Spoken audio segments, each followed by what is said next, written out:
이렇게 성장 추세가 약해지고 있는 이유, 인구는 줄어들고 고령화 속도는 너무 빠르다는 게 중요한 원인이 되고 있다고 전문가들은 지적합니다.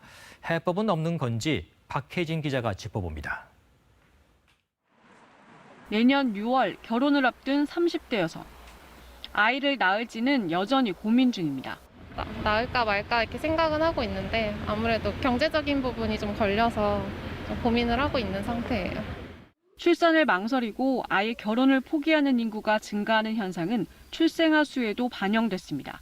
2000년대 초반 60만 명 선이던 출생아 수는 지난해 26만 명 수준까지 떨어지며 역대 최저치를 기록했습니다.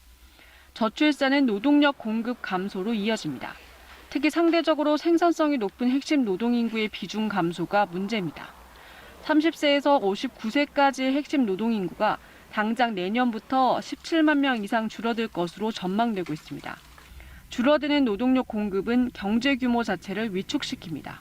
이 때문에 향후 5년간 우리 경제 잠재 성장률은 2%, 이후에는 1%대로 떨어질 거라는 게 KDI의 전망입니다. 경제 생산의 주요 생산 요소이기 때문에 노동 투입이 준다면 경제의 잠재 성장률 또한 하락할 수가 있습니다. 중장기적으로 노동 공급을 확대하기 위한 노력이 필요할 걸로. 이를 극복하려면 결국 생산 인구를 늘려야 하지만 인구 구조를 바꾸는 데는 비용과 시간이 많이 들고 성과를 내기도 어렵습니다. 실제로 최근 15년 동안 저출산 극복에 380조 원이 넘는 예산을 썼는데도 출산율은 오히려 떨어졌습니다. 여성과 고령층을 일터로 불러내는 게 그나마 빠른 방법인데 노동 환경과 재교육 시스템엔 여전히 개선해야 할 점이 많습니다. 또 노동인구 확보를 위해 대안으로 거론되고 있는 이민에 대한 인식이 여전히 부정적인 점도 풀어야 할 과제입니다. KBS 뉴스 박혜진입니다. 올겨울 한파에 취약계층의 겨울나기가 더 힘들어질 거라는 소식 어제 전해드렸는데요. 우려가 현실이 되고 있습니다. 저소득층이 많이 쓰는 기름보일러 등유값이 1년 새 50% 가까이 올랐다고 합니다. 정진규 기자의 보도입니다. 기름보일러를 사용하는 65살 김영태 씨는 벌써부터 겨울나기가 걱정입니다. 보일러 연료인 등유값이 1년 만에 급등했기 때문입니다. 김 씨는 최근 한 달치 등유값으로 전체 생활비의 3분의 1이 넘는 32만 원을 지출했습니다.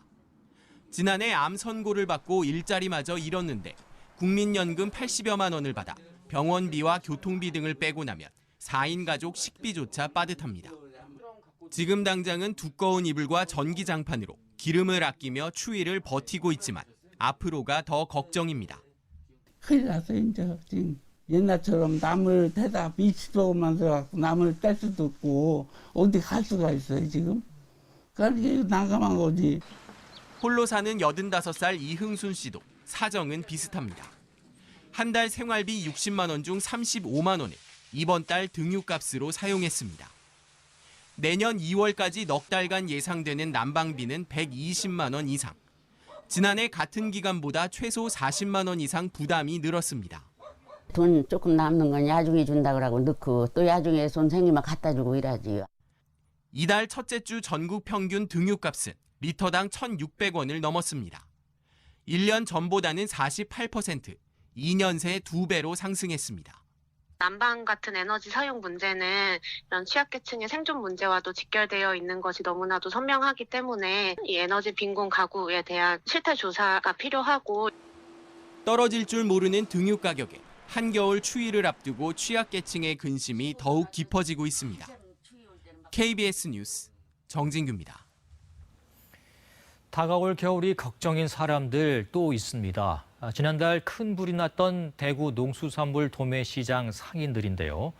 임시 판매장에서 영업을 재개하긴 했지만 당장 추위를 막을 가설 건축물 설치도 쉽지 않다고 합니다. 윤희정 기자입니다. 화마가 휩쓸고 간 시장. 화재 피해를 입은 건물 뒤로 텐트 70여 개가 들어섰습니다. 주차장이었던 곳에 임시로 판매장이 설치된 겁니다. 경매할 때 가장 불편한 점은 아침에 화재로 인해서 아직까지 그 냄새가 상당히 많이 나요. 전기통신하고는 뭐 응급으로 갖다 놨지만 많이 불편하죠. 일단 영업이 재개돼 한숨을 돌렸지만 코앞에 닥친 겨울이 더 큰 문제입니다. 이렇게 앞이 뚫려있는 몽골 텐트라 추위에 취약한 데다 창고가 없어 야외에 상품을 쌓아두고 있어 얼 우려도 있습니다. 정상적인 건물을 지으려면 진행 중인 화재 감식이 끝난 뒤 철거까지 해야 해 몇 년은 걸리는 상황. 상인들은 우선 컨테이너 박스 등 가설 건축물 형태로라도 상가를 마련해 줄 것을 요구하고 있습니다. 하지만 정식 입찰을 거치자면 일러도 내년 봄에나 착공할 수 있습니다. 행정을 하는 게 바로 이거 하더라도 바로 되는 게 아니고 어떤 행정 절차가 있기 때문에 그 절차를 밟아야 되고 예산이 확보되는 대로 시기를 봐가면서 2달여 앞으로 다가온 설 명절.